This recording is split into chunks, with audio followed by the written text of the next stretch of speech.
दोस्तों, हम सभी के पास यानी आपके और मेरे पास इस दुनिया का सबसे खतरनाक हथियार मौजूद है। इस हथियार की मदद से हम खुद को ऊपर भी उठा सकते हैं और खुद को नीचे भी गिरा सकते हैं, और वह हथियार है हमारे शब्द। गौतम बुद्ध हमेशा अपने शिष्यों से कहा करते थे कि हमारी जीभ दुनिया की सबसे तेज चाकू है और दुनिया में सबसे खतरनाक हथियार हमारे शब्द हैं, जो बिना किसी खून खराबे के लोगों को अंदर ही अंदर मार सकते हैं। हमारे शब्द हमारी ताकत है, लेकिन यह कमजोरी भी हो सकती है अगर हमें नहीं पता कि कब, कहां और कितना बोलना है। यदि हम सही समय पर सही इरादे से सही शब्दों का प्रयोग करते हैं तो यह हमें एक सफल व्यक्ति बनाता है, लेकिन अगर हम सही समय पर सही इरादे से सही शब्दों का प्रयोग नहीं करते हैं तो यह हमारे जीवन को नर्क से भी बदतर बना सकता है। दोस्तों, आज की इस कहानी के माध्यम से हम समझेंगे शब्दों की असली ताकत। एक नगर में एक महान बौद्ध भिक्षु रहा करते थे। वह बहुत ज्ञानी थे और बहुत ही शांत स्वभाव के थे, और उनकी यह बात ही उनकी विशेषता भी थी। एक बार की बात है, बौद्ध भिक्षु नगरवासियों को उपदेश दे रहे थे। बौद्ध भिक्षु कह रहे थे कि शब्दों में जीवन बदलने की शक्ति होती है। अपने शब्दों से जीवन बदलो। हम जो भी शब्द अपने लिए या दूसरों के लिए कहते हैं या जो भी बातें करते हैं उस पर हमें ध्यान देना चाहिए। इतना कहकर बौद्ध भिक्षु ने अपना उपदेश समाप्त किया और वहां से चले गए। एक दिन वह बौद्ध भिक्षु एक मार्ग से होकर गुजर रहे थे। उसी मार्ग से एक युवक होकर गुजर रहा था। उस युवक ने जब उन बौद्ध भिक्षु को देखा तो वह जोर जोर से हंसने लगा और कहने लगा, अरे साधु महाराज, आप तो ढोंगी हैं। आपके उपदेशों में ये कहने से कि शब्दों में बड़ी ताकत है, आपकी बात सत्य नहीं हो जाएगी। ये सब सिर्फ बातें हैं। भला ऐसे कैसे हो सकता है कि शब्दों से हमारा जीवन बदल सकता है? उस युवक की सारी बातें उन भिक्षुओं ने ध्यान पूर्वक सुनी, और उसके बाद वह मुस्कुराते हुए उस युवक से कहते हैं, बेटा, नाथ से ही तो यह दुनिया प्रकट हुई है, और अच्छे शब्दों के पीछे भी नाथ ही होता है जो पूरा जीवन बदल देता है। वह भिक्षु उस युवक से कहते हैं, देखो, मैं तुम्हें अपने अनुभव से बता रहा हूँ, लेकिन फिर भी तुम्हें यकीन ना हो तो तुम इसे खुद आजमा कर देख सकते हो। उन बौद्ध भिक्षु की यह बात सुनकर युवक थोड़ा सा गंभीर हो गया। उसने काफी देर सोच विचार किया और उसके बाद उन बौद्ध भिक्षु से कहता है, हे गुरुवर, अगर ऐसी बात है तो आप मेरे साथ चलिए। मेरा छोटा भाई है जिसकी उम्र करीब 25 वर्ष है और उसे ना जाने क्या हुआ है। वह करीब 3 वर्षों से कुछ भी नहीं करता, बस लेटा रहता है। दिन भर वह कुछ ना कुछ सोचता रहता है। उसकी यह हालत देखकर हम सब बहुत परेशान हैं। माता पिता भी बहुत चिंतित रहते हैं। हम सब ने कई तरीके अपनाए, कई योजनाएं अपनाई, लेकिन कुछ भी काम नहीं आया। हमने कई बार उससे बात करने तक की कोशिश की, लेकिन वह हमसे कुछ भी नहीं कहता। परिवार का हर एक सदस्य पूरी तरह से थक चुका है, हार चुका है। आखिर वह क्या करना चाहता है? किसी को कुछ नहीं पता, तो हमारे शब्दों से उसका जीवन क्यों नहीं बदला? और जैसा कि आप कह रहे हैं कि शब्द सचमुच जीवन बदल सकते हैं, तो क्या आप मेरी मदद करेंगे? इस पर बौद्ध भिक्षु मुस्कुराते हुए उस युवक के साथ चल पड़ते हैं। वह युवक उन बौद्ध भिक्षु को एक खेत में ले जाता है और अपने भाई की तरफ इशारा करके कहता है, हे गुरुवर, यही मेरा भाई है जो पूरे गांव में आलस और मक्कारी के लिए मशहूर है। आप कहते हैं कि शब्दों में वह शक्ति है जो हमारा जीवन बदल सकती है, तो क्या आपके शब्द इसका जीवन बदल सकते हैं? अगर यह सत्य है तो आप इसका जीवन बदल कर दिखाएं। उन बौद्ध भिक्षुओं ने उस युवक के भाई को ध्यानपूर्वक देखा। वह एक पेड़ की छांव में आराम से सो रहा था। जब बौद्ध भिक्षु उस युवक के भाई के पास पहुंचे और आराम से उसके सर पर हाथ फिरा हुए कहते हैं, उठो बेटा, बहुत देर हो चुकी है। ये सोने का समय नहीं, ये तो जागने का समय है। उन बौद्ध भिक्षुओं की आवाज सुनकर वह लड़का थोड़ा सा अचरज में पड़ गया। आखिर कौन है जो मुझे इतने प्यार से जगा रहा है, वरना सभी गांव वाले तो मुझे आलसी और मक्कार ही कहते हैं। आखिर कौन है जो मुझे इतना अपनापन दिखा रहा है? उसने आंखें खोली और आंखें मलते हुए उसने पूछा, हे गुरुवर, आप कौन हैं और यहाँ क्यों आए हैं? इस पर बौद्ध भिक्षु उस युवक से कहते हैं, बेटा, यह प्रश्न तो मैं तुमसे करना चाहता हूँ। तुम कौन हो, यही तो तुम्हें जानने की आवश्यकता है। उन बौद्ध भिक्षुओं की बात सुनकर वह लड़का जोर से हंस पड़ता है और कहता है, हे गुरुवर, यदि आपको मेरे बारे में जानना है तो जाइए और गांव के किसी भी सदस्य से पूछ लीजिए। आपको पता चल जाएगा कि मैं कौन हूँ आपसे। हर कोई यही कहेगा कि वह तो आलसी है, मक्कार है, तरह तरह के ताने सुनाएंगे, तरह तरह की बातें कहेंगे। इससे आपको यह जरूर यकीन हो जाएगा और आपको यह पता भी चल जाएगा कि मैं कौन हूँ। तभी बौद्ध भिक्षु मुस्कुराते हुए उस लड़के से कहते हैं, सबसे पहले मेरी ये बात सुन लो। मेहनती इंसान के खुद के शब्द उसे अंदर तक चोट पहुंचाते हैं, इसलिए कभी भी अपने आप को कोसो मत, अपने शब्दों को सुधारो। और मेरी ये दूसरी बात भी सुन लो। मैंने उन गांव वालों से नहीं पूछा कि तुम कौन हो, मैं तुमसे पूछ रहा हूँ कि तुम कौन हो। लेकिन तुमने तो अपनी आदतें मुझे बताई आलस। तुम्हारी पहचान नहीं, तुम्हारी आदत हो सकती है, और इंसान नहीं, उनकी आदतें खराब होती हैं। इसलिए बेटा, तुम आलसी और मक्कार नहीं हो, ये तो तुम्हारी आदत है। बस इतनी सी बात है जो गांव वाले नहीं समझ सकते। ये सारी बातें सुनकर वह लड़का थोड़ा सा आश्चर्यचकित रह गया, क्योंकि गांव वाले हमेशा उसे मक्कार, आलसी और तरह तरह के ताने ही सुनाया करते थे। उन बौद्ध भिक्षुओं की यह बात सुनकर उस लड़के की आंखों में आंसू आ गए। वह तुरंत ही दोनों हाथ जोड़कर उन बौद्ध भिक्षु के चरणों में गिर पड़ा और उनसे कहने लगा, आप सत्य कहते हैं, यह मेरी आदत ही है और मैं इस आदत से बहुत परेशान हूँ। मैंने बहुत कोशिशें भी की, लाख उपाय किए, लेकिन मैं अपनी इस आदत से छुटकारा ना पा सका। इन आदतों से बाहर आना बहुत कठिन है। मैंने कई बार आलस छोड़ने का प्रयास तक किया, पूरी कोशिश भी की, लेकिन कोई लाभ नहीं हुआ। मैं जब भी कोई कार्य करने की कोशिश करता हूँ तो पता नहीं क्यों मेरा मन कहीं और भागने लगता है। मेरा दिमाग किसी और दिशा में काम करने लगता है और मैं उस काम पर ध्यान ही नहीं दे पाता। मैं क्या करूं, कैसे करूं, मुझे कुछ भी समझ नहीं आता। जब भी मैं किताबें पढ़ने की कोशिश करता हूं तो मुझे नींद आने लगती है। मन में एक अजीब सा दर्द महसूस होता। ऐसा लगता है कि मेरा जीवन यूं ही व्यर्थ जा रहा है, और जब मैं इस दर्द को बर्दाश्त नहीं कर पाता तो मैं सो जाता हूं, ताकि जब मैं उठूं तो मुझे दर्द ना महसूस हो। और अब तो मुझे यह भी यकीन हो चुका है कि मैं इन आदतों से नहीं निकल सकता। यह आदतें मुझे नहीं छोड़ने वाली। इस पर बौद्ध भिक्षु उस लड़के से कहते हैं, बेटा, यदि तुम इस आलस की आदत को छोड़ना चाहते हो तो मैं तुम्हें एक सही उपाय बता सकता हूँ, लेकिन उसके लिए तुम्हें कल सुबह मुझे मिलना होगा, तभी वह तरीका मैं तुम्हें बताऊंगा। यदि तुम उस तरीके को सीखना चाहते हो तो कल सुबह मेरे पास चले आना। इतना कहकर बौद्ध भिक्षु वहां से चले गए, लेकिन उन बौद्ध भिक्षु की सारी बातें उस लड़के के कानों में गूंज रही थीं।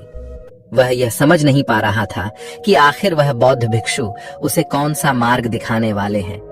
वह ऐसा कौन सा उपाय बता देंगे जिससे उसके जीवन से आलस्य हमेशा हमेशा के लिए खत्म हो जाएगा। देखते ही देखते रात हो गई। रात भर वह अपने बिस्तर पर करवट लेता रहा और उन बौद्ध भिक्षु की बातों के बारे में सोचता रहा। इसी प्रकार देखते ही देखते सुबह हो गई और वह लड़का उन बौद्ध भिक्षुओं के पास जा पहुंचा। वह लड़का उन बौद्ध भिक्षु को प्रणाम करता है और कहता है, गुरुवर, जैसा कि आपने कहा था, लीजिए, मैं आ गया। अब मुझे वह मार्ग बता दीजिए जिसे मैं अपने जीवन से इस आलस्य को निकाल सकता हूँ। तभी बौद्ध भिक्षु उस लड़के से कहते हैं, बेटा, जब भी तुम्हारा मन दुविधा में हो, तुम निर्णय ना ले पा रहे हो और तुम्हारे मन में तरह तरह के प्रश्न उठ रहे हो कि मैं क्या करूं, कैसे करूं, इस कार्य को पूर्ण कैसे करूं, यह सब कैसे होगा, तब तुम वास्तविकता में अपने अतीत से सोच रहे हो कि पिछली बार तुम्हारे ऐसा करने पर क्या हुआ, या अतीत में तुमसे लोगों ने क्या कहा था। तो आज से कभी भी अपने अतीत से नहीं बल्कि भविष्य से सोचो। इस पर लड़का कहता है, भविष्य से, वह भला कैसे? तभी बौद्ध भिक्षु उस लड़के से कहते हैं, मान लो कि तुम्हें आज किसी भी चीज की कमी नहीं है, तुम्हारे पास वो हर चीज है जो तुम चाहते हो, वह सारी सुख सुविधाएं हैं। तो अब बताओ, तुम अपना जीवन कैसे व्यतीत करना चाहोगे? उन बौद्ध भिक्षु की यह बात सुनकर वह लड़का कुछ देर के लिए सोच में पड़ गया, क्योंकि आज तक उसने सभी गांव वालों के केवल ताने ही सुने थे। किसी ने भी आज तक उसके जीवन के बारे में उससे ऐसी बात नहीं की थी, और वह गुरुवर उसे आने वाले भविष्य के बारे में उससे बातें कर रहे थे। उन बौद्ध भिक्षु की यह बात सुनकर वह लड़का खुद से प्रश्न करने लग गया कि अगर मेरे पास सब कुछ होगा, धन की कोई कमी नहीं होगी और सारी सुख सुविधाएं होंगी, तो मैं अपना जीवन कैसे व्यतीत करूंगा? कुछ देर सोच विचार करने के बाद वह उन बौद्ध भिक्षु से कहता है, गुरुवर, मैं यह दुनिया घूमना चाहूंगा, पहाड़ों पर चढ़ना चाहूंगा, समुद्र की रेत पर चलना चाहूंगा और मैं एक बहुत बड़ा व्यापारी बनना चाहूंगा। तभी अचानक उस लड़के का ध्यान टूट गया और वह उन बौद्ध भिक्षु से कहता है, परंतु हे गुरुवर, ये सब कैसे संभव होगा? केवल मेरी मात्र सोच लेने से तो ये सब पूरा नहीं होने वाला। उसके ऐसा कहते ही उसके अतीत में बीती हुई सारी घटनाएं उसकी आंखों के सामने से गुजरने लगी और वह एक बार फिर से निराश होने लगा। और अब वह ये सोचने लगा कि मेरे पास तो पैसे ही नहीं है, तो मैं भला व्यापार कैसे कर सकता हूँ? ना ही मेरे पास व्यापार का कोई अनुभव है। ऐसी स्थिति में मैं भला यहाँ से कैसे निकल सकता हूँ? उस लड़के के इस प्रश्न का जवाब देते हुए वह बद्ध भिक्षु उस लड़के से कहते हैं, भंते, हर रात में सोने से पहले तुम हर दिन अपना लक्ष्य एक कागज पर लिखो और सुबह उठकर सबसे पहले उस लक्ष्य को देखो और सोचो कि उस लक्ष्य को पाने के लिए तुम आज क्या कर सकते हो, और जो भी तुमने उस कागज पर लिखा होगा उस कार्य को उसी दिन पूरा करने की हर मुमकिन कोशिश करो। इस पर वह लड़का कहता है, ठीक है, आप सच कह रहे हैं, लेकिन जब मैं बहुत सोचने लगता हूँ तो मेरा मन बेचैन होने लगता है और मन में तरह तरह के विचार उठने लगते हैं और इन विचारों को शांत करने के लिए मैं सो जाता हूँ ताकि वह विचार मुझे परेशान न कर पाए। उस लड़के की इस समस्या का समाधान करते हुए वह बौद्ध भिक्षु उस लड़के से कहते हैं, बेटा, अंतर्मन की चाल को पकड़ो और शब्दों की मदद से नया भविष्य बनाओ। तभी लड़का कहता है, हे गुरुवर, आप क्या कहना चाहते हैं? मैं आपकी बात समझ नहीं पा रहा। इस पर बौद्ध भिक्षु मुस्कुराते हुए कहते हैं, बेटा, कैसे होगा? यह जो सवाल है, यह सवाल नहीं बल्कि एक डर है जो तुम्हारे अंतमन में बैठा हुआ है, जो तुम्हें अगला कदम लेने से रोक रहा है, तुम्हें कदम आगे बढ़ाने से रोक रहा है। यदि तुम वास्तविकता देखो तो किसी को भी नहीं पता होता कि वह कार्य कैसे होगा, लेकिन एक इंसान जब दृढ़ निश्चय कर लेता है तो वह अपने उद्देश्य को सामने रखकर लगातार प्रयास करता रहता है और वह अपनी सफलता प्राप्त कर ही लेता है। तभी वह लड़का उन बौद्ध भिक्षु से कहता है कि हे गुरुवर, अगर ऐसी बात है तो मन में बार बार चिंता क्यों होती है? मन बार बार बेचैन क्यों हो उठता है? इस पर बौद्ध भिक्षु कहते हैं, बेटा, क्योंकि तुम्हें डर है कि तुम कमजोर हो, तुम्हारे अंतर्मन में बैठा है कि तुम में कुछ कमी है, तुम किसी काम के नहीं हो, और यही कारण है कि तुम कोशिश करने से डरते हो, क्योंकि तुम्हारा अंत मन हमेशा तुम्हें रोकता रहता है। जब भी तो कोई कार्य शुरू करना चाहते हो, तुम्हारा मन तुमसे पहले कह देता है, इससे आगे मत बढ़ना, अन्यथा तुम हार जाओगे, और इसी का कारण तुम्हें चिंता होने लगती है, तुम्हारा मन बेचैन होने लगता है। तभी वह लड़का कहता है, गुरुदेव, आपने जो कुछ भी कहा वह बिल्कुल सत्य है, लेकिन अब आप ही मुझे बताइए कि मैं इस परेशानी से बाहर कैसे निकलूं। इसका जवाब देते हुए वह बौद्ध भिक्षु उस लड़के से कहते हैं, बेटा, इस समस्या का समाधान बहुत ही आसान और सरल है। तुमने देखा होगा कि अक्सर ही हम अपने आप को दोष देते रहते हैं, अपने आप को तरह तरह के अपशब्द कहते रहते हैं जो हमारे अंतर्मन में जाकर बैठ जाते हैं और वही हमें आगे बढ़ने से रोकते हैं। और इन शब्दों का हम पर बहुत गहरा प्रभाव भी पड़ता है, क्योंकि जैसा हम खुद से कहते हैं, जैसा हम पूरी भावनाओं के साथ सोचते हैं, हम वैसा ही बनते चले जाते हैं। इसलिए यदि तुम खुद को बदलना चाहते हो तो कि तुम भी काबिल बन सको, तो तुम्हें अपने अंतर्मन को नए संदेश देने की जरूरत है। जैसे कि मेरे शरीर का हर कण, हर हिस्सा और हर विचार शांति और ऊर्जा से भरा हुआ है। मैं दृढ़ संकल्प और आत्मविश्वास से हर दिन के लक्ष्यों को पूरा करता हूँ। मैं अपनी कमजोरी को अभ्यास में बदलता हूँ, चिंता को ध्यान में बदलता हूँ। मैं ऊर्जा से भरा हुआ हूँ, लगातार अपने लक्ष्यों पर काम करता हूँ। जब मैं इन शब्दों को अपने आत्मसम्मान से कहता हूँ तो मैं शक्तिशाली महसूस करता हूँ और मेरी सारी चिंताएं कम होने लगती हैं। यही शब्दों की ताकत है, वे मुझे वही बना देंगे जो मैं खुद से कहूँगा। जो भावनाओं के साथ मैं यह वाक्य बोलता हूँ, वही भावनाएं मुझ पर असर करेंगी। ये शब्द मेरे मन और व्यक्तित्व की सोच का हिस्सा बन जाएंगे। लेकिन मेरी एक बात याद रखना कि तुम्हारा अंतमन इतनी आसानी से हार नहीं मानने वाला। जब तुम आगे बढ़ोगे तो मौका मिलते ही वह तुम्हें पीछे खींचेगा। तुम्हारे अतीत के बीते हुए सारे कड़वे अनुभव तुम्हें याद दिलाएगा, ताकि तुम डर जाओ और एक बार फिर से अपने लक्ष्य का पीछा करना छोड़ दो।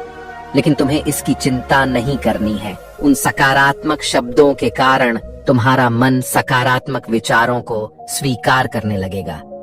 आगे वह बौद्ध भिक्षु उस लड़के को चेतावनी देते हुए कहते हैं, मेरी एक बात और याद रखना कि तुम्हारा ध्यान आलस्य पर नहीं होना चाहिए, अर्थात तुम्हें कभी आलस नहीं मिटाना, बल्कि तुम्हें एक नए भविष्य का निर्माण करना है, एक नए व्यक्तित्व का निर्माण करना है। तुम्हारा पूरा ध्यान केवल इस पर ही होना चाहिए। उन बौद्ध भिक्षुओं की बात सुनकर लड़का कहता है, ठीक है गुरुवर, आप जैसा कहते हैं मैं वैसा ही करूंगा। तभी वह बौद्ध भिक्षु उस लड़के से कहते हैं, बेटा अभी तो मैं इस गांव से जा रहा हूँ, लेकिन कुछ सालों के बाद मैं वापस आऊंगा। इतना कहकर बौद्ध भिक्षु वहां से चले गए और वह लड़का अपने घर लौट गया। लेकिन अब उस लड़के के मन में तरह तरह के विचार चल रहे थे। वह लड़का यह सोच रहा था कि अगर मैं अपनी मनपसंद जिंदगी जीने लगूंगा, अगर मैं दुनिया घूमने लगा, नए लोगों से मिलने लगा और अपनी पसंद का काम करने लगा, तो मेरी जिंदगी कैसी होगी। उस बात को ध्यान करके उसने एक कागज पर अपना लक्ष्य लिखा और लिखकर सो गया। अगली सुबह जब उसकी आंखें खुली तो उसने उस पेपर पर लिखा हुआ लक्ष्य एक बार दोहराया। उसके बाद वह कुछ देर के लिए शांत हो गया। तभी उसे उन बौद्ध भिक्षु की बात याद आई कि तुम अपने लक्ष्य के लिए आज क्या कर सकते हो। उसने खुद से सवाल किया कि मैं आज अपने इस लक्ष्य को प्राप्त करने के लिए क्या कर सकता हूँ। तभी उसे एक बार फिर से उस पेपर की तरफ ध्यान दिया। उस पेपर पर लिखा था कि मैं बाजार जाता हूँ और लोग व्यापार करने की कौन सी चीजें, कौन से सामान लेकर आते हैं, मैं उन चीजों को देखता, उन चीजों को पता करता। वह पढ़ने के बाद तुरंत ही बाजार चला गया। वह अलग अलग दुकानों पर बैठा, उन्हें देखा, लेकिन उसे कुछ समझ नहीं आ रहा था, क्योंकि लोग अलग अलग व्यापार कर रहे थे, अलग अलग तरह की चीजें और सामान ले रहे थे और किसी ने उसकी कोई मदद नहीं की। वह बहुत उदास हो गया और निराश होकर वापस घर लौट आया। तभी उस लड़के को उन बौद्ध भिक्षु की एक और बात याद आई। शब्दों में बहुत ताकत है और शब्द हमारा जीवन बदल सकते हैं। उसे वह सकारात्मक विचार याद आए। वह उन्हें सुबह शाम दोहराने लगा और अब से वह हर दिन ऐसा ही करता। देखते ही देखते 1 महीना बीत चुका था, लेकिन अब तक उसके जीवन में कोई बदलाव नहीं आया था।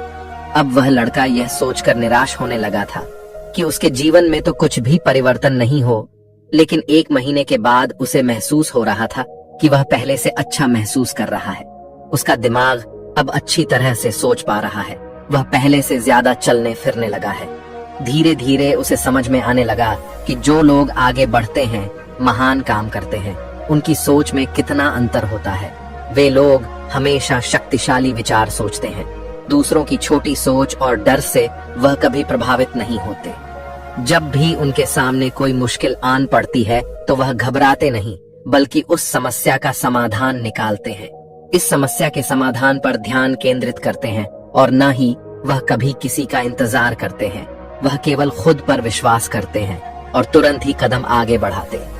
जब उस लड़के को यह सारी बातें समझ में आने लगी तो उसने भी धीरे धीरे अपने कदम आगे बढ़ाने शुरू किए। उसने बिल्कुल वैसा ही व्यवहार करना शुरू किया। अब से वह कभी खाली नहीं बैठता था। जब भी उसका मन करता वह बाजार जाता और लोगों के बारे में जानता, समझता कि वह किस प्रकार व्यापार कर रहे, कौन से चीजें खरीद रहे हैं और किन चीजों पर उन्हें लाभ हो रहा है।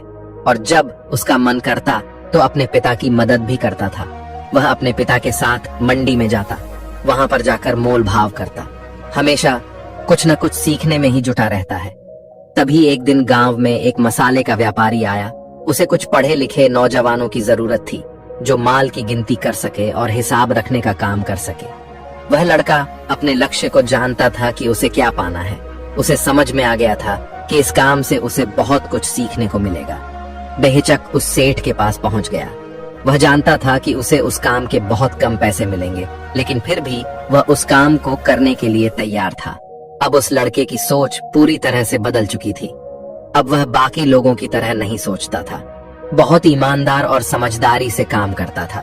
देखते ही देखते करीब 3 महीने बीत गए और अब व्यापारी यह समझ चुका था कि नौजवान बहुत ही समझदार है और वह उसे व्यापार में बहुत मदद करता है। इसीलिए उस मसाले के व्यापारी ने उस लड़के को अपना सहायक बना लिया।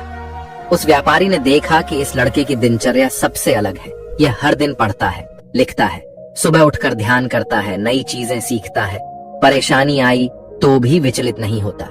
ये सबसे सम्मान से बात करता है, सबका आदर करता है।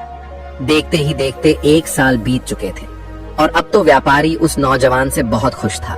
उसने धीरे धीरे उस नौजवान को व्यापार के सारे गुण सिखा दिए और देखते ही देखते वह लड़का अब एक छोटा सा व्यापारी बन चुका था। और जब उस लड़के के अंदर व्यापार की समझ आ गई तो उसने जड़ी बूटियों का व्यापार शुरू कर दिया और देखते ही देखते केवल कुछ ही वर्षों में उस नगर का सबसे बड़ा व्यापारी बन गया। लोग उसे सबसे बड़े व्यापारी के नाम से जानने लगे। उसकी नाम दूर दूर तक फैलने लगा। करीब 5 वर्षों बाद जब वह वापस अपने घर लौटा तो लोग बहुत हैरान थे। उसे देखकर लोग बहुत अचंभित थे। उसके सारे जानने वालों ने उस लड़के से पूछा, तुम इतना कैसे बदल गए? तब उसने कहा, उन गुरु ने सच ही कहा था, शब्दों से हम जीवन बदल सकते हैं। वैसे आपने आज के इस वीडियो से क्या सीखा हो, मुझे आप कमेंट में जरूर बताइएगा। इसी के साथ में उम्मीद है कि आपको आज की यह वीडियो जरूर पसंद आई होगी, तो इस वीडियो को लाइक और अपने दोस्तों के साथ शेयर भी जरूर कीजिएगा और हमें ऐसे ही सपोर्ट करने के लिए चैनल को सब्सक्राइब जरूर दबा दीजिएगा। तो चलिए फिर मिलते हैं अगली वीडियो में। तब तक के लिए अपना ख्याल रखें। धन्यवाद और नमो बुद्धाय।